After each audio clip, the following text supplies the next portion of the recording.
አለብን በጣም ቋጣሪ መሆን አለብን ብላችሁ ታስባላችሁ? እስቲ ይሄን ቪዲዮ አይተን እንመለስ። ይሄ ሰው እንደምታዩት የውሃ ቢል እንኳን ላለመክፈል ጠብ እንዲል አድርጎ ነው የሚከፍተው።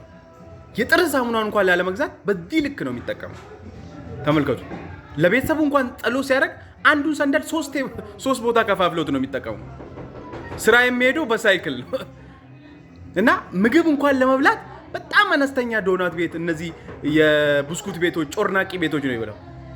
አስቤዛ ለመግዛት ሱፐርማርኬቶች ዲስካውንት አድርገናል ብሎ ኖቲፊኬሽን ሲመጣለት ነው ሄዶ የሚገዛው። በሙሉ ነው ጠቅልሎ የሚወስደው ማለት ነው።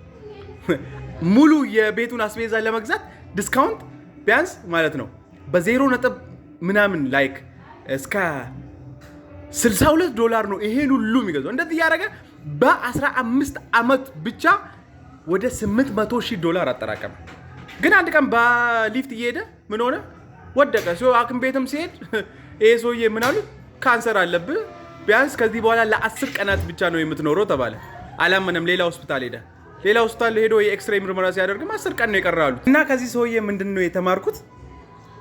እና ገንዘባችሁን ምንድነው ማድረግ ያለባችሁ? እየኖራችሁበት አጠራቅሙ። ወይል ማጠራቀም በጣም ጥሩ ነገር ነው፣ ግን መች ምን እንደሚፈጠር አይታወቅም። እየኖራችሁ አጠራቅሙ። በዚህ ልክም ቋጣሪ አትሁኑ። እስቲ እናንተስ ምን ታደርጉ ነበር?